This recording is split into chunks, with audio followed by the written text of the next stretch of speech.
Hello बच्चा party, how are you? Welcome to आपकी chemistry कक्षा and we are learning chapter thermodynamics. Okay, so till the last lecture हमने जो पढ़ा वो स्पेशली हमने mode of exchange of energy between system and surrounding पढ़ा।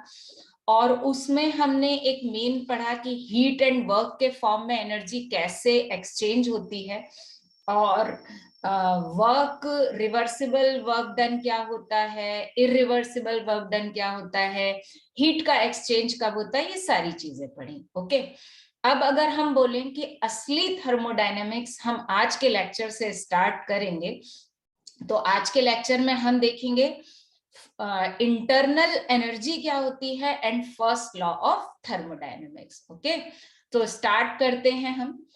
सो आज हमको पढ़ना है first law of thermodynamics and internal energy. Okay, तो देखो, हालांकि हेडिंग में फर्स्ट लॉ ऑफ थर्मोडायनेमिक्स पहले लिखा हुआ है, लेकिन पहले हमको इंटरनल एनर्जी को समझना पड़ेगा कि व्हाट इज इंटरनल एनर्जी, इसका मीनिंग क्या है, तब हम फर्स्ट लॉ ऑफ थर्मोडायनेमिक्स की तरफ जाएंगे। हाउएवर ऐसा कोई डिफरेंस नहीं है, पहले कुछ भी पढ़ा जा सकता है, लेकिन हम पहले देखते हैं इंटरनल एनर्जी। ओके, तो definition is very simple. The total energy, देखो टोटल वर्ड लिखा हुआ है, मींस किसी भी सब्सटेंस में, सिस्टम में जो टोटल एनर्जी स्टोर्ड है ना, total energy stored in a substance by virtue of its chemical nature and it's state, that is called its internal energy. Means अगर हम किसी भी सब्सटेंस को एनालाइज कर रहे हैं, तो उसके केमिकल नेचर के कारण जो टोटल एनर्जी उसमें स्टोर्ड है, या उसकी स्टेट के कारण जो एनर्जी उसमें स्टोर्ड है, that is known as its internal energy. Okay, और अगर हम बहुत सिंपल लैंग्वेज में देखें तो it is the sum of all types of energy. किसी भी एटम में, मॉलिक्यूल में, उसमें जितने टाइप की एनर्जी होती है, कौन कौन सी, translational, vibrational, rotational, bond energy, electronic energy, nuclear energy, मतलब पोटेंशियल एनर्जी, तो ये जितनी टाइप की एनर्जी होती है उनका जो सम होता है that is called internal energy. Okay, and it is also called intrinsic energy, भाई अंदर है ना, so it is also called intrinsic energy. Okay, and it is denoted by you. किससे डिनोट करते हैं इसको? यू से। ओल्ड कन्वेंशन में इसको ई से भी डिनोट करते थे, तो कहीं कहीं आपको इसके डिनोटेशन के लिए कैपिटल ई भी मिल जाएगा। ओके, बट नाउ अडेज mostly it is denoted by you. Okay, तो हम डिफाइन करते हैं what is you. You is basically summation of all types of energy known to us as known to us unknown human being, it is still undiscovered. मतलब इसका ये है कि अगर अपन ह्यूमन बीइंग की बात करें तो उसमें कितने टाइप की एनर्जी है हम पता ही नहीं लगा सकते, उसकी इंटरनल एनर्जी कितनी है हम ये भी नहीं पता कर सकते।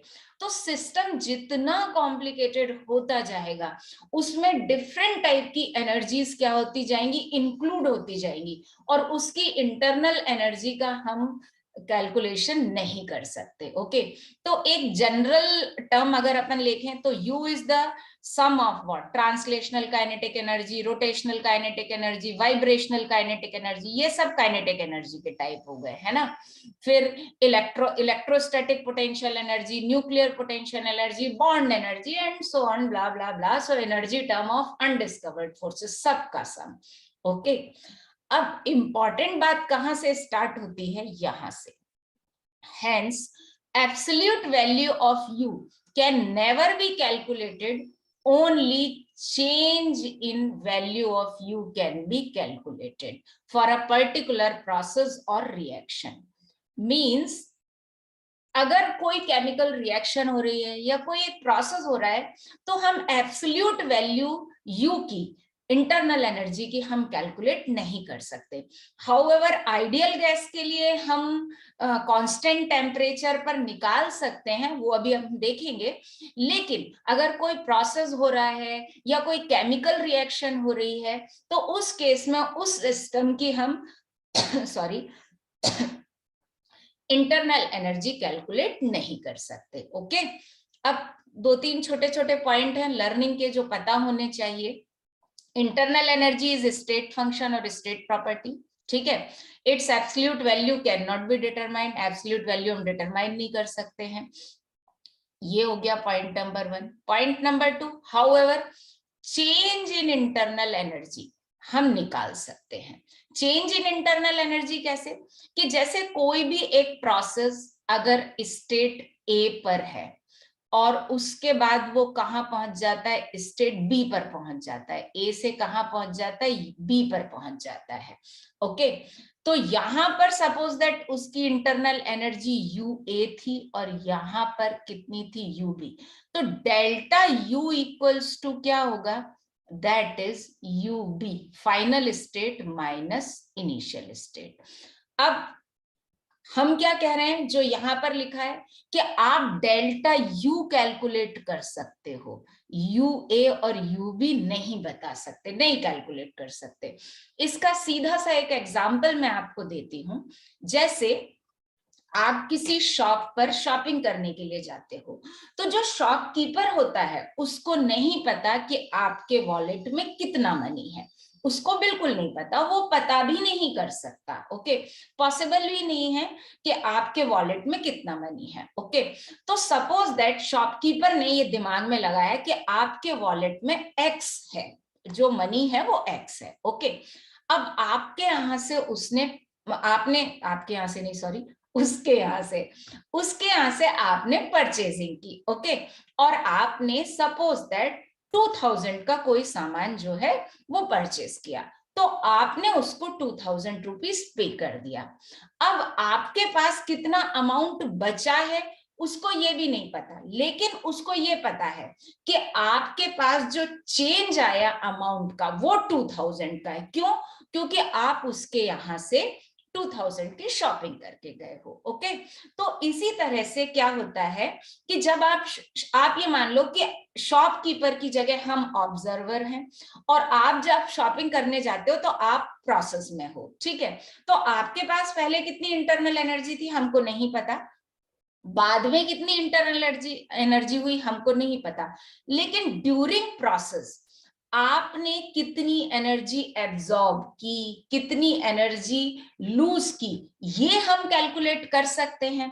और क्योंकि ये हम कैलकुलेट कर सकते हैं तो हम ये पता लगा सकते हैं कि आपकी इंटरनल एनर्जी में कितना चेंज आया। ओके, तो शॉपकीपर ये बता सकता है कि भाई इस बंदे के पास अब 2000 रुपए कम है ना, ये 2000 रुपए मुझे देकर जा रहा है ना, तो इसके वॉलेट में अब 2000 कम है, पहले कितने थे मुझे नहीं पता, अभी कितने हैं मुझे नहीं पता, लेकिन 2000 कम है।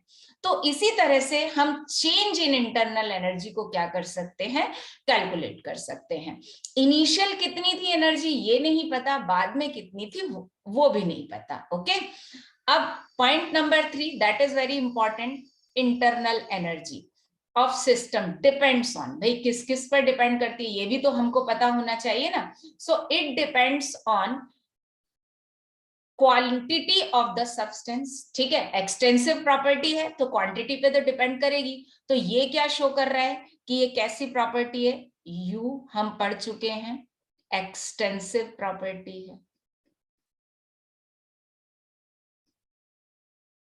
ठीक है।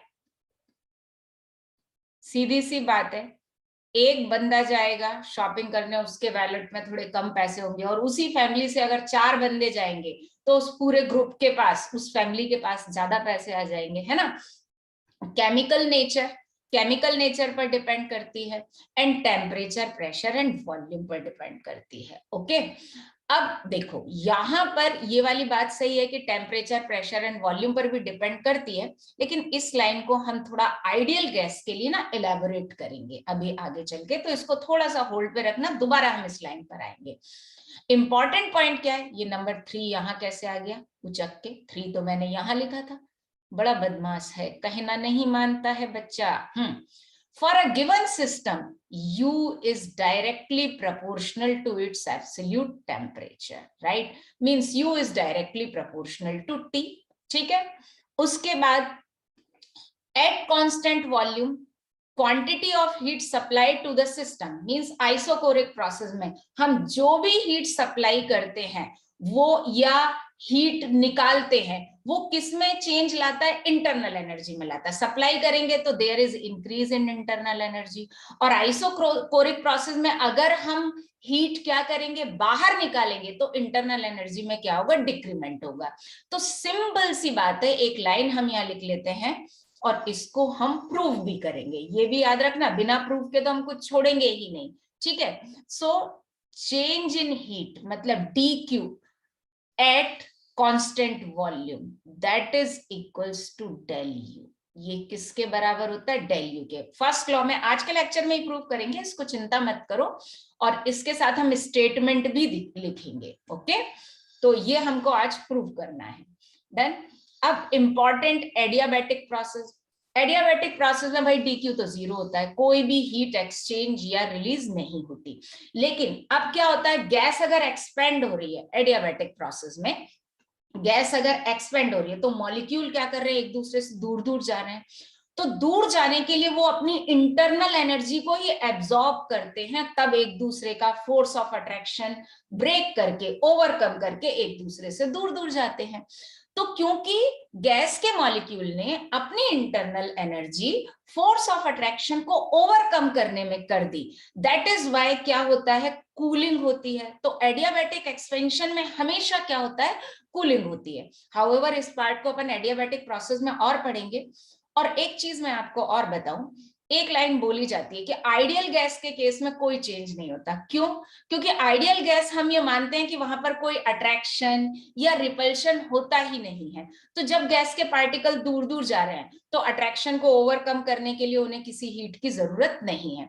लेकिन आइडियली है, रियली तो ऐसा नहीं है।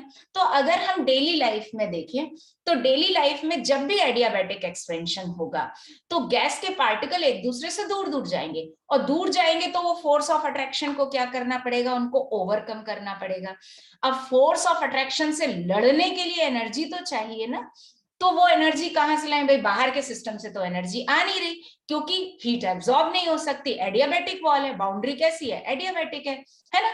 तो वो गैस के मॉलिक्यूल अपनी ही इंटरनल एनर्जी, वो रिजर्व्ड एनर्जी जो रहती है उनकी, अपनी ही इंटरनल एनर्जी को क्या कर लेते हैं, कन्वर्ट करते हैं, लड़ने के लिए तैयार करते हैं, यूज करते हैं उस फोर्स ऑफ अट्रैक्शन को ब्रेक करने के लिए।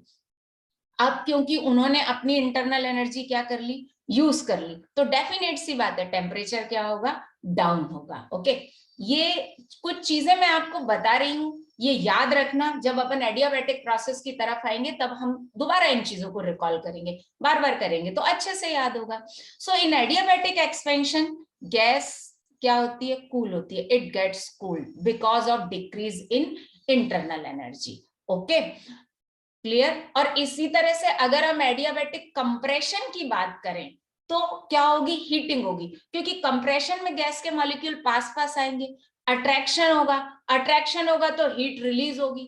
अब हीट रिलीज तो हो गई लेकिन वो बाहर नहीं जा सकती, क्यों? क्योंकि बाउंड्री कैसी है, एडियाबैटिक है। तो रिलीज्ड हीट क्या करेगी, गैस का टेम्परेचर बढ़ा देगी। यहां पर ये लाइन आधी लिखी है, but don't worry, upon adiabatic के टाइम पर इसको बहुत अच्छे से पूरा डिटेल में डिस्कस भी करेंगे। अब बात करते हैं साइक्लिक प्रोसेस की। साइक्लिक प्रोसेस में change in internal energy delta U zero है। क्यों जीरो है भाई? क्योंकि साइक्लिक प्रोसेस तो वैसे ही होता है, लौट के बुद्धू घर के आए, यहां कहाँ जा रहे थे, कहाँ आ गए हम, और लौट के बुद्धू घर को आ गए हम। तो यहां से चले थे बुद्धू राम और यहीं पर आ गए, ठीक है। यही हमारी इनिशियल स्टेट हो गई और यही फाइनल स्टेट है। अब यू तो कैसा है, स्टेट फंक्शन है, तो इसलिए यहां पर अब पूरे प्रोसेस का डेल्टा यू क्या हो जाएगा, जीरो हो जाएगा। क्यों? क्योंकि इनिशियल स्टेट और फाइनल स्टेट दोनों बिल्कुल कैसी हैं, सेम है। ओके, और अगर हम बात करें केमिकल प्रोसेस की, तो केमिकल प्रोसेस में अगर हम देखें तो डेल्टा यू इक्वल्स टू, जैसे मैंने ऊपर भी बताया था, अगर हम देखें तो that is equals to U final minus U initial होगा। जैसे मैंने ऊपर भी बताया था ना, ए से बी जा रहा है तो ये हमारी फाइनल स्टेट हो गई बी, और ए हमारा इनिशियल स्टेट हो गया, है ना। और अगर हम केमिकल रिएक्शन के लिए चेंज इन इंटरनल एनर्जी लिखें तो वो हम क्या लिखेंगे, delta U of chemical reaction equals to क्या होगा, U product minus U reactant.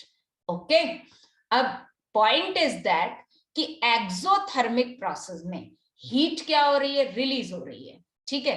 तो प्रोडक्ट की इंटरनल एनर्जी कम है तभी तो रिलीज हो रही है, तो U P is less than U R, तो डेफिनेटली डेल्टा यू कैसा हो जाएगा, निगेटिव हो जाएगा। तो यहां पर ये कैसा हो जाएगा, delta U less than 0।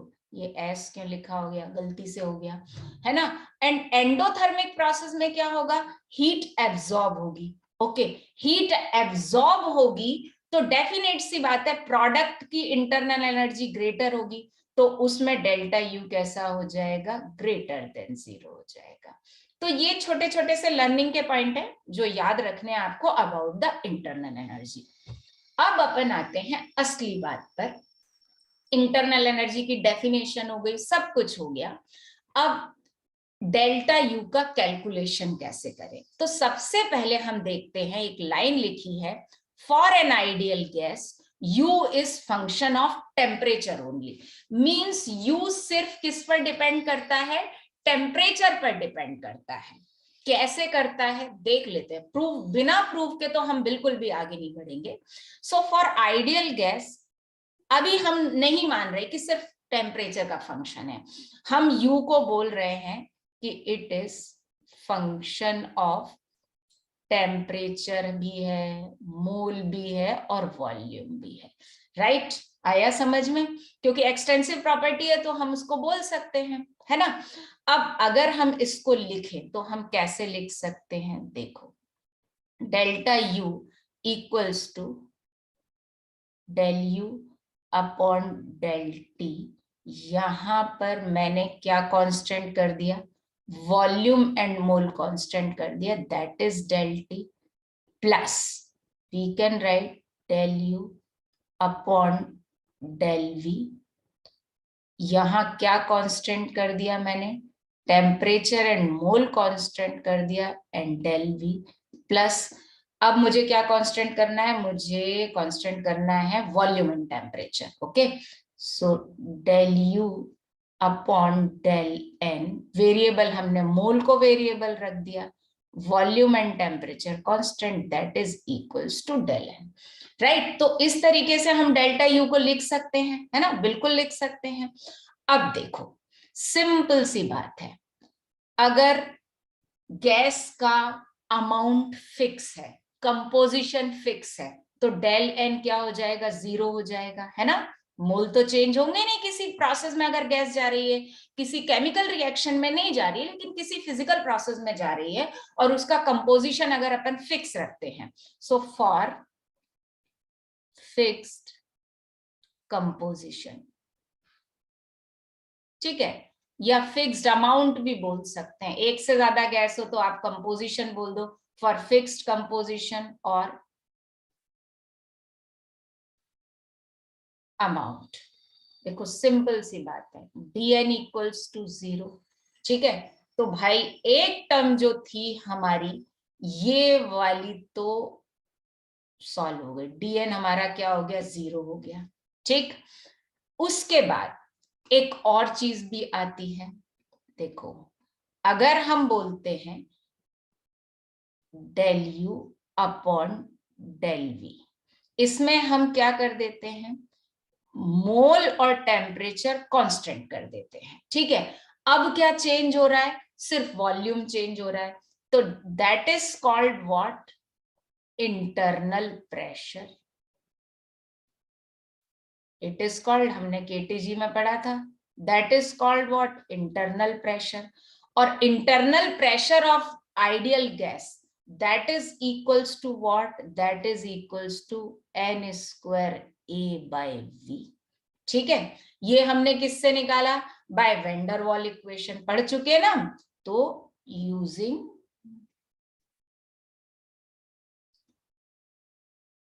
Vendor wall equation. Okay, अब आइडियल गैस के लिए अगर हम बात करें तो फॉर आइडियल गैस क्या होता है, कलर कौन सा ले, ये वाला ले लेते हैं। For ideal gas n square a by v, ये तो क्या होता है, 0 होता है, ठीक है। So for ideal gas n square a by v equals to 0, तो पूरी कहानी क्या आ गई, हम ये बोल सकते हैं, क्या था हमारा, del u upon del v that is also equals to 0, ठीक है। मतलब कांस्टेंट किस पर, टेम्परेचर एंड मोल के लिए, ये टर्म 0 हो गई। तो भाई हमने इसको भी क्या प्रूव कर दिया, 0 प्रूव कर दिया आइडियल गैस के लिए, ओके। अब देख लो किसका फंक्शन बचा, तो अब तो डेल्टा यू किसका फंक्शन बचा, सिर्फ और सिर्फ टेम्परेचर का फंक्शन बचा।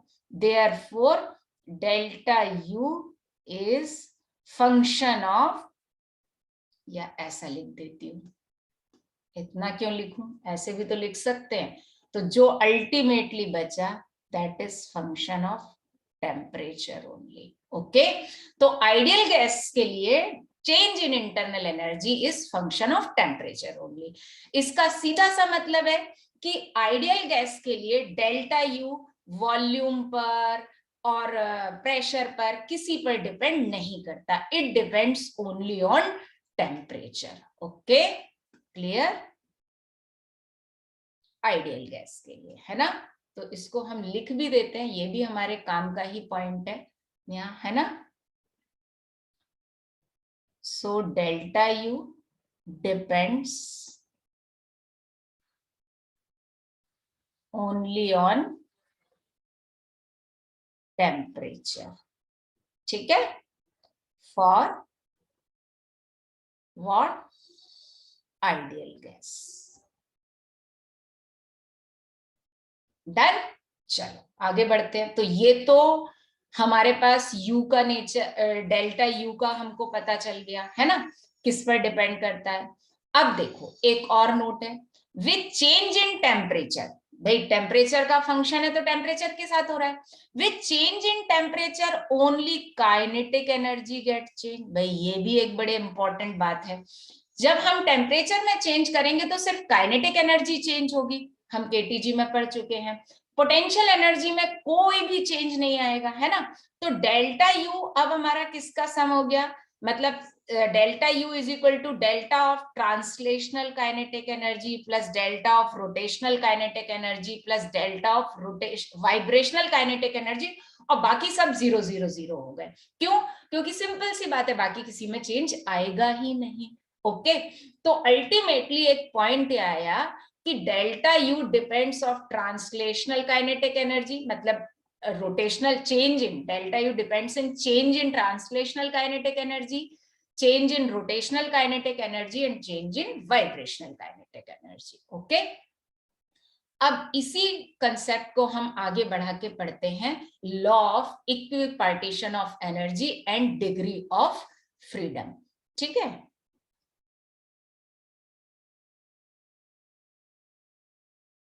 डिग्री ऑफ फ्रीडम,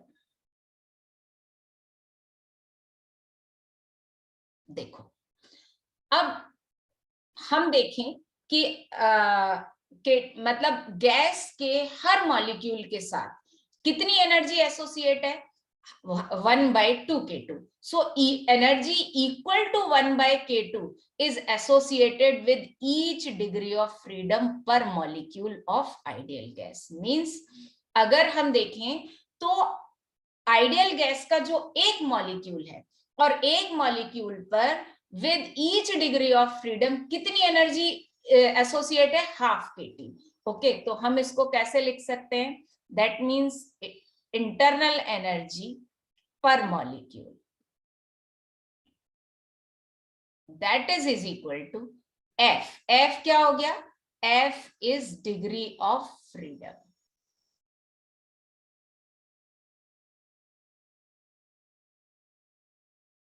वैसे तो आपको डिग्री ऑफ फ्रीडम पता ही होगा, ठीक है, लेकिन अभी हम यहाँ पर इन शॉर्ट ऐसा कर लेते हैं कि कोई भी गैस मॉलिक्यूल कितने फ्रीली कितने मतलब क्या बोल सकते हैं, एक इंडिपेंडेंट फैक्टर्स दे सकता है कैलकुलेशन के लिए, that is known as its degree of freedom. Okay, so that is F equals to half kT. ये तो मैंने पर मॉलिक्यूल निकाला. अब अगर मैं पर मोल निकालूं तो पर मोल पे निकालने के लिए हमने कहीं पढ़ा होगा कि K equals to R by NA. कहाँ पढ़ा है ये हमने बच्चा पार्टी? ये हमने पढ़ा है KTG में, है ना. ठीक है, बोल्ट्जमैन कांस्टेंट है ना K. तो हम यहाँ पर क्या लिख सकते हैं कि अगर हम R इक्वल्स टू क्या आ जाएगा, एवोगैड्रो नंबर इनटू K. अब अगर मुझे डिग्री ऑफ फ्रीडम पर मोल निकालना हो, क्या निकालना हो, पर मोल, तो डिग्री ऑफ फ्रीडम नहीं, इंटरनल एनर्जी पर मोल निकालना हो, तो that will is equal to F into 1/2 RT हो जाएगा, है ना. मैं एवोगैड्रो नंबर से मल्टीप्लाई कर दूंगी तो एक मॉलिक्यूल 1 मोल में कन्वर्ट हो जाएगा, और K में एवोगैड्रो मल्टीप्लाई कर देंगे तो K R में कन्वर्ट हो जाएगा. Okay, now for n moles, ठीक है, तो यहां हम आते हैं फॉर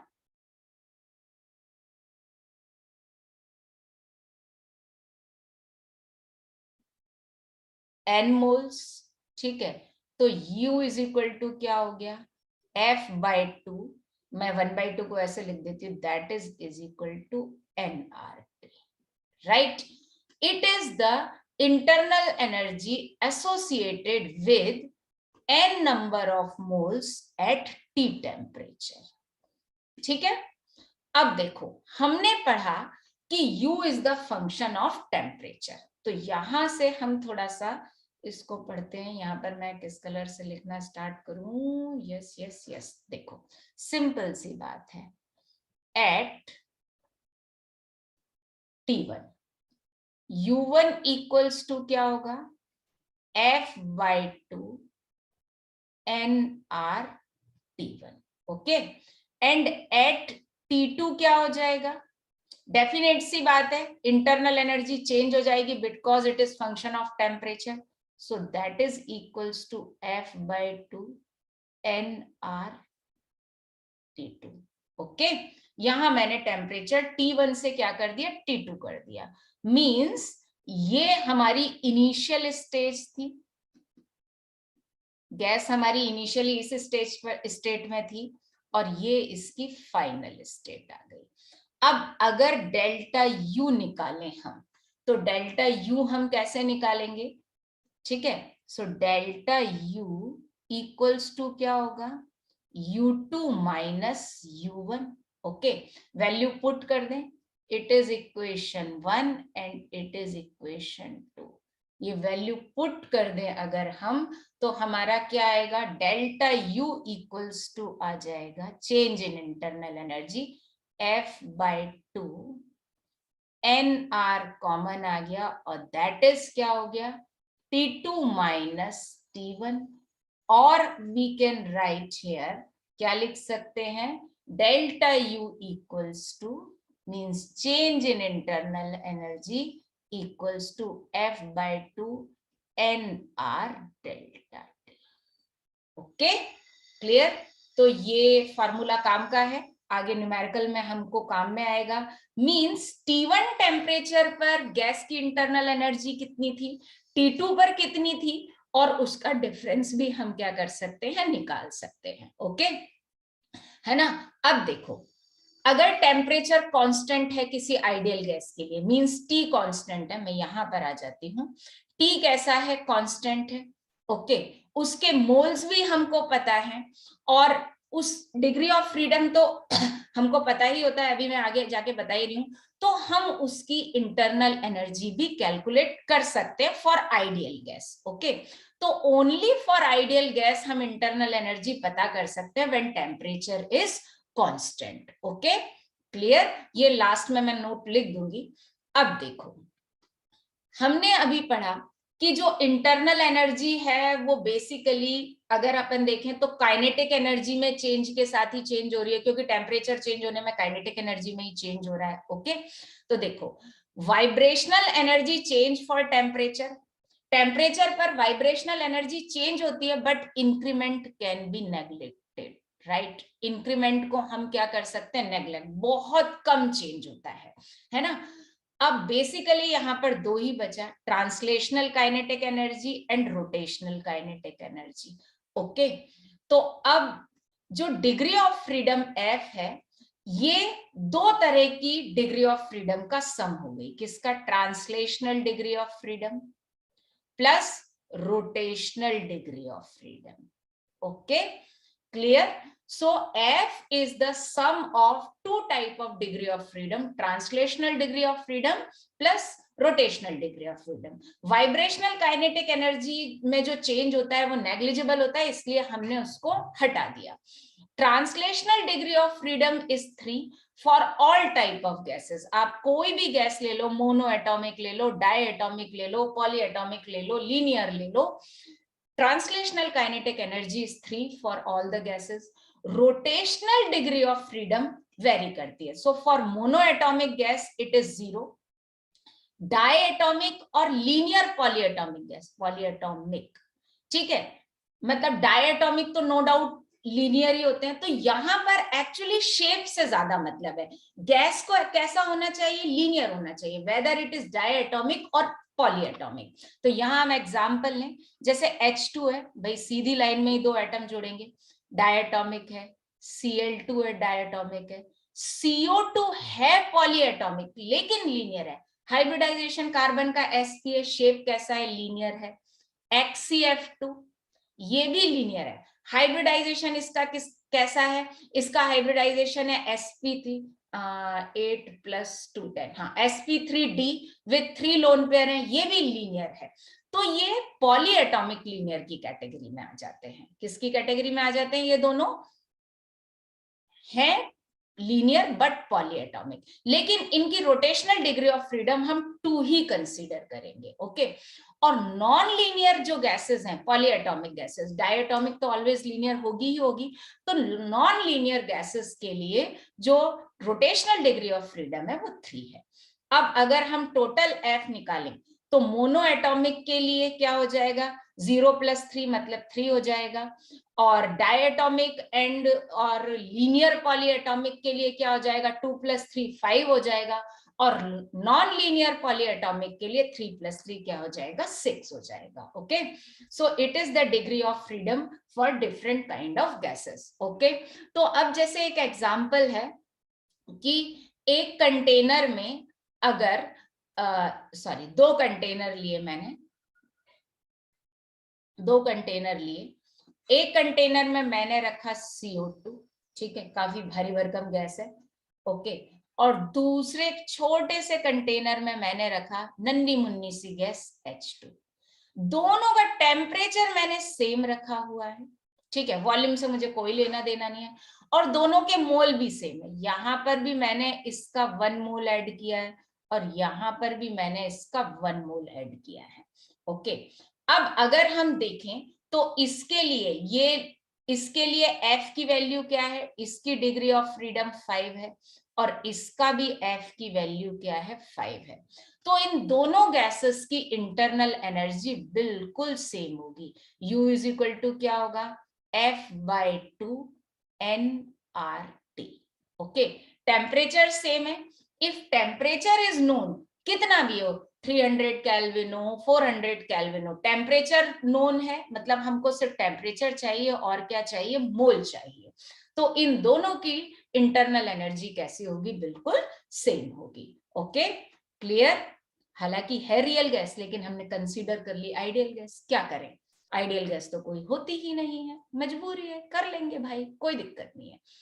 तो ये पूरी इंफॉर्मेशन थी किसके बारे में, इंटरनल एनर्जी के बारे में। ओके, अब हम आते हैं फर्स्ट लॉ ऑफ थर्मोडायनेमिक्स।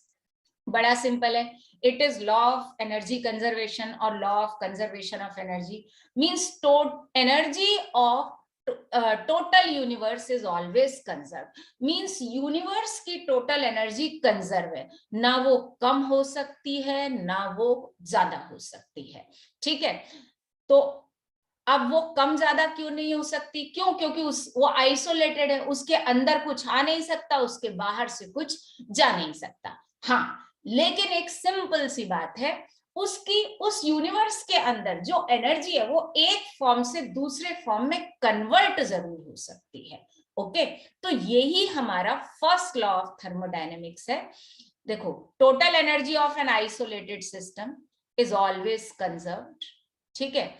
और अगर हम यूनिवर्स के रिस्पेक्ट में बात करें, क्योंकि यूनिवर्स से तो बाहर हम क्या जाएंगे, energy can neither be created nor be destroyed, although it can be converted from one form to another form. आप एक फॉर्म से दूसरे फॉर्म में उसे क्या कर सकते हो, कन्वर्ट कर सकते हो, लेकिन आप उसे क्रिएट नहीं कर सकते, आप उसे डिस्ट्रॉय नहीं कर सकते। Okay, clear. अब हम देख लेते हैं mathematical form of first law of thermodynamics. Okay, तो इसके लिए मुझे बनाना पड़ेगा एक कंटेनर। जैसे ये एक कंटेनर है और इसकी इंटरनल एनर्जी इनिशियली U1 है, ये इसकी इनिशियल स्टेट है। ओके, अब मैंने क्या किया, अब मैंने इस सिस्टम के अंदर इस पर थोड़ा सा हीट सप्लाई कर दिया, क्यू सप्लाई कर दिया, ठीक है, थोड़ी सी हीट सप्लाई कर दी, और साथ में इसके ऊपर मैंने थोड़ा सा वर्क डन भी कर दिया, work done on the system. भाई ध्यान रखना, क्या कर दिया, देखो मैंने हीट भी सप्लाई कर दी, मैंने इसके ऊपर वर्क भी कर दिया। अब दोनों केसेस में इंटरनल एनर्जी क्या हो जाएगी, बढ़ जाएगी, राइट। एनर्जी सप्लाई कर दी ना बेसिकली। तो अब जो मुझे नया स्टेट मिला, उसकी इंटरनल एनर्जी बेसिकली देखें तो क्या हो गई, U2 हो गई। ओके, अब जो कुछ भी हमने इसके साथ कांड किया तो वो कैसे हुआ, देखो U2 हमको कैसे मिला, U2 इक्वल्स टू क्या हो गया, कब मिला, जब U1 में हमने Q अमाउंट ऑफ हीट भी डाल दिया plus W amount of work भी कर दिया। ओके, तब हमको क्या मिला, U2 मिला। इसको रीअरेंज करें, U2 minus U1 that is equals to क्या हो गया, Q प्लस W। ओके, और अब हम इसको क्या लिख सकते हैं, U2 माइनस U1 को final state minus initial state, ये कौन सी स्टेट हो गई, ये फाइनल स्टेट हो गई। So here we can write delta U equals to Q plus W। Okay, ये हमारा मैथमेटिकल फॉर्म ऑफ क्या आ गया, first law of thermodynamics. Okay, है ना। थोड़े से तुम लोग घनचक्कर बन गए हो, मुझे पता है, फिजिक्स में अगर पढ़ लिया है तो, बट कोई दिक्कत नहीं है, अभी नेक्स्ट हेडिंग वही है, वही क्लियर करने जा रही हूँ। लेकिन उसके पहले एक चीज हमको यहाँ पर याद रखना है, that should be very clear. Q is path function, W is path function, but Q plus W is state function. Okay, तो देखो यहां पर मैं लिख देती हूं, Q and W are path function, ठीक है, ये दोनों पाथ फंक्शन है, बट कहानी यहां से चलती है, Q plus W is state function. समझ ही आ रहा होगा ऊपर इक्वेशन देख के, Q plus W is equal to delta U है, डेल्टा U तो क्या हो गया, स्टेट फंक्शन हो गया, है ना।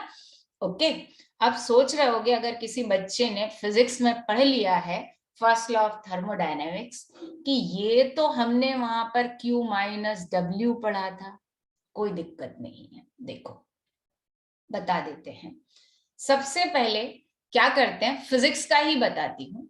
फिजिक्स ये मानता है, फिजिक्स में ऐसा माना जाता है कि अगर हमने इस सिस्टम की इंटरनल एनर्जी U1 है, ठीक है, हमने इस पर Q amount of heat supply कर दी, भाई Q तो पॉजिटिव है, ठीक है, और साथ में हमने क्या कर दिया, वर्क भी कर दिया, वर्क ऑन द सिस्टम कर दिया।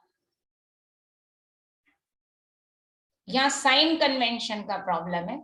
बस फिजिक्स ये मानता है कि जब हम किसी सिस्टम पे वर्क करते हैं तो डेफिनेट सी बात है कि हम उसे एनर्जी प्रोवाइड कर रहे हैं। एनर्जी प्रोवाइड कर रहे हैं तो उसकी इंटरनल एनर्जी क्या हो रही है, इंक्रीज हो रही है। उसकी इंटरनल एनर्जी क्या हो रही है, इंक्रीज हो रही है ना। तो यहाँ पर अगर हम देखें तो जो हम बेसिकली लेके चलते हैं कि वर्क क्यों सप्लाई किया तो भी उसकी इंटरनल एनर्जी बढ़ी, वर्क किया तो भी इंटरनल एनर्जी बढ़ी, बिल्कुल सही है। लेकिन प्रॉब्लम यहां पर है, डिफरेंस जो बहुत माइनर सा है वो बिल्कुल जरा सा है, बताती हूं।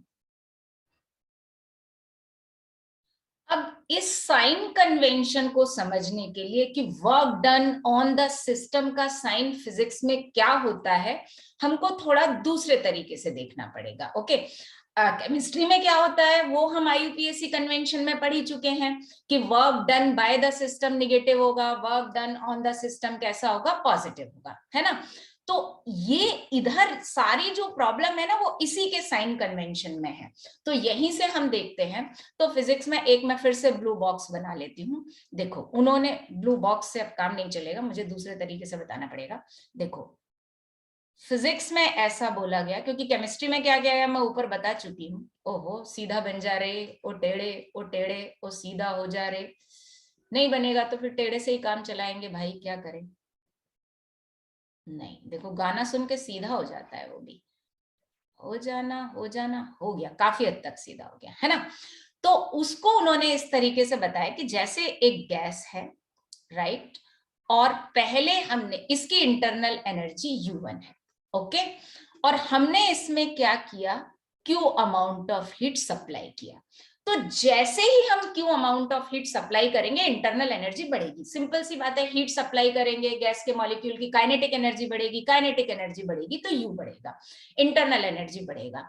लेकिन जैसे ही काइनेटिक एनर्जी बढ़ेगा तो ये गैस के पार्टिकल्स इस पिस्टन को क्या करेंगे, पुश करेंगे, और ये पिस्टन स्लाइटली क्या हो जाएगा, ऊपर की तरफ शिफ्ट हो जाएगा। ओके, तो यहां पर जब पिस्टन ऊपर की तरफ शिफ्ट हुआ तो यहां पर बेसिकली क्या हो गया, work done by the gas हो गया। क्या हो गया, बाय द गैस। ओके, और एक और चीज कि जो हमने क्यू सप्लाई किया गैस को वो दो पार्ट में स्प्लिट हो गया। एक तो उसने इंटरनल एनर्जी बढ़ाया, राइट, है ना, प्लस उस क्यू, वो क्यू दो पार्ट में बढ़ा, इंटरनल एनर्जी बढ़ाने के काम में आया, प्लस कुछ काम किस में आया, वर्क के उसमें आया। ओके, तो यहां पर ये क्या था, work done by the gas था, actually it is work done by the gas है।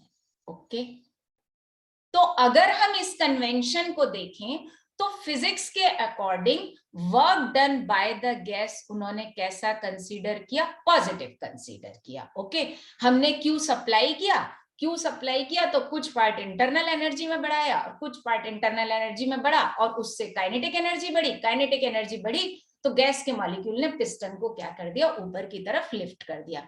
तो यहां पे work done by the gas कैसा हो गया, पॉजिटिव हो गया। जबकि केमिस्ट्री में हम क्या करते हैं, work done by the gas कैसा लेते हैं, निगेटिव लेते हैं।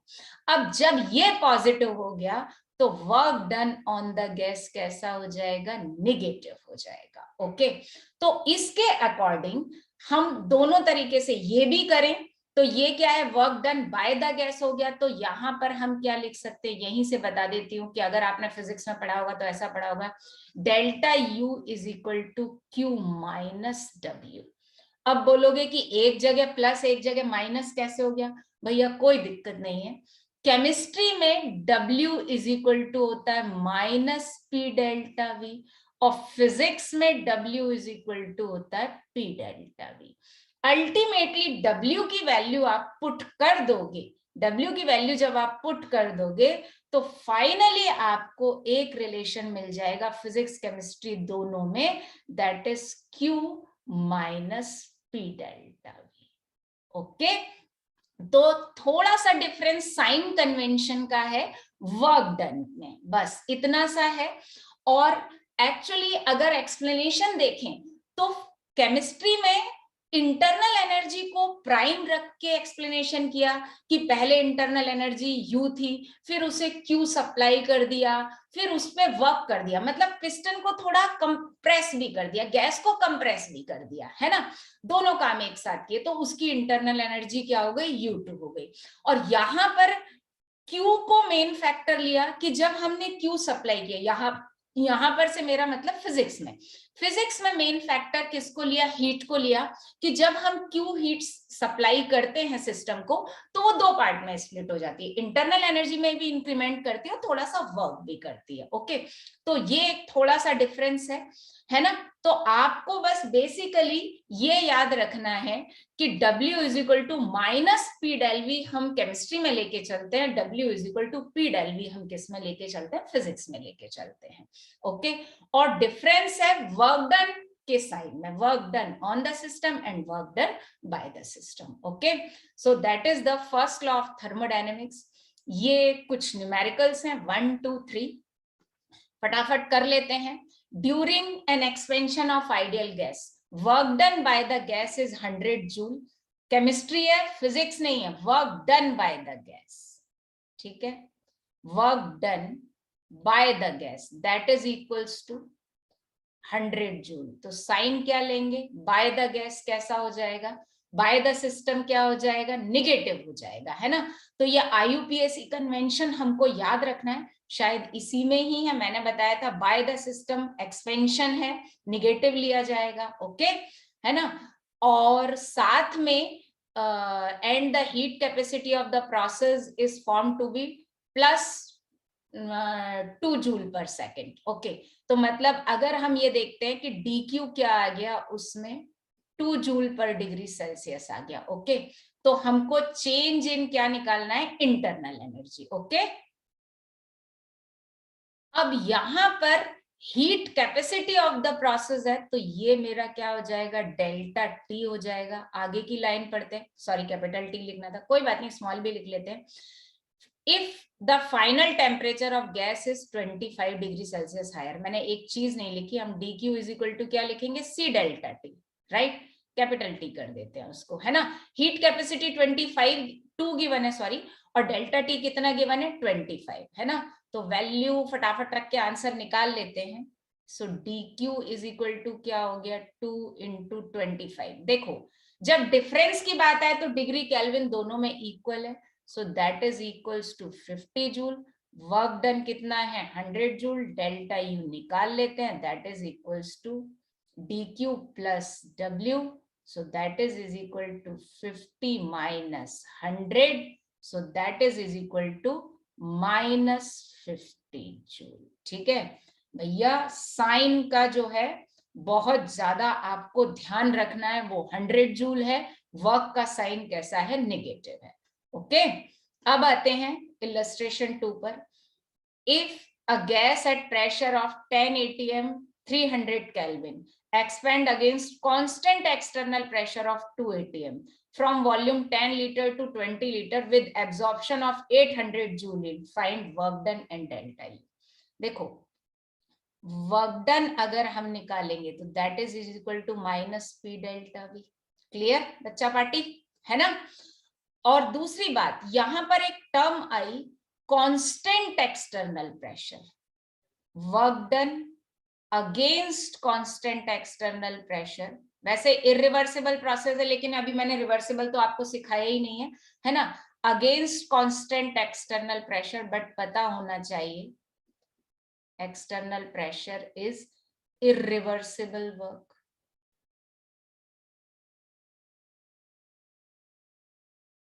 ओके, और अब हम निकाल लेते हैं, जरा हमको निकालना पड़ेगा with absorption of 800 joule of heat. Okay, तो यहां पर DQ हमको सीधा सीधा कितना गिवन है, 800 जूल। ओके, P कितना है, वॉल्यूम कितना है, निकाल सकते हैं, तो आप ट्राई भी करिए वीडियो पॉज करके। मैं तो कर ही देती हूँ, आप लोगों ने पता नहीं पॉज करके किया कि नहीं किया, है ना। तो देखो सबसे पहले वर्क कैलकुलेट कर लेते हैं, work is equal to minus P external pressure कितना हो गया 2 atm, डेल्टा V फाइनल कितना हो गया 20, -10। ओके, लीटर एटीएम, भैया इसकी यूनिट एटीएम है और इसकी लीटर है, तो ये कितना हो जाएगा -20 लीटर एटीएम। ओके, अब दिक्कत ये है कि dq तो गिवन है जूल में और वर्क है लीटर एटीएम में, तो हमको ने कहीं पढ़ा है, कहीं क्या, मैंने लास्ट लेक्चर में ही पढ़ाया था, 1 litre atm is equal to 101.3 joule. Okay, तो हम वर्क को भी जूल में कन्वर्ट कर सकते हैं, तो वर्क कितना हो जाएगा -20 इंटू 101.3 जूल। भाई दोनों जूल में आ गए, अब तो हमारी कहानी आसान हो गई और हम बहुत आसानी से कर भी सकते हैं ना। So delta U equals to क्या होगा, ये कलर बड़ा लाइट लग रहा है, डार्क कलर से कर देती हूँ। डेल्टा यू इक्वल्स टू क्या होगा, डी क्यू कितना है 800 माइनस इसको करेंगे मल्टीप्लाई तो इट विल बी आएगा done done done done done 26 I think 2026 joule.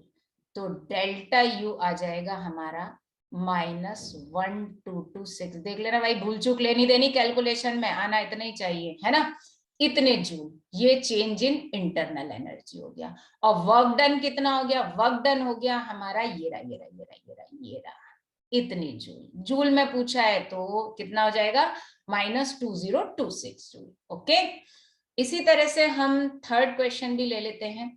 A gas expands by 0.5 litre, भैया तो डेल्टा वी कितना हो गया 0.5 लीटर हो गया, ठीक है, against constant pressure of 1 ATM, मतलब P कितना हो गया 1 ATM. Calculate work done in joule and calorie, बड़ा सिंपल सा क्वेश्चन है, -P डेल V, बिल्कुल लड्डू सा क्वेश्चन है, उठा के गपक लो, ठीक है। तो work done equals to -1 into 0.5, ठीक है, तो एक्सपेंशन हुआ है तो 0.5 मतलब वही है, तो that is equals to -0.5 litre atm में आ गया। और जूल में अगर हम निकालेंगे तो -0.5 इंटू 101.3 जूल में आ जाएगा। तो इसको करके देख लो, ये मेरे को थोड़ा सा टाइम दो, मैं करके देखती हूँ। दैट इक्वल्स टू आ जाएगा, उसका आधा अधूरा कर देते हैं, तो that will be I think approximately कर लेते हैं ना इसको 500, उसी का आधा हो जाएगा, है ना, 500.6 आई थिंक, देख लेना भाई, 500.6 जूल अप्रोक्सीमेट, भूल चूक लेनी देनी। ओके, अब इसी क्वेश्चन में एक पार्ट बताती हूँ, यही इक्विवेलेंट अमाउंट ऑफ वर्क अगर हम 2 मोल वाटर को हीट करें तो क्या होगा, तो इसी में यही बोल देती हूँ, in the above question if equivalent work is used to heat 36 gram of H2 at 298 Kelvin, find final temperature of H2। मतलब इतनी ही एनर्जी, इस वर्क के इक्विवेलेंट एनर्जी हमने किसको सप्लाई कर दी, 36 ग्राम वाटर को सप्लाई कर दी, तो हमको फाइनल टेम्परेचर बताना है। ओके, और यहां पर एक चीज हमको गिवन है, given specific heat of water that is 1 calorie पर ग्राम। ओके, और अगर हम इसको 1 कैलोरी पर ग्राम में ले लेते हैं तो दैट इज इक्वल्स टू, अगर हम देखें तो कितना हो जाएगा 4.2 जूल पर ग्राम हो जाएगा। ओके, बड़ा सिंपल सा है, तो इतना ही अमाउंट ऑफ वर्क हमने यूज किया। तो अब हमको फाइनल टेम्परेचर निकालना है, तो dq इज इक्वल टू क्या हो जाएगा, mcs डेल्टा टी, राइट।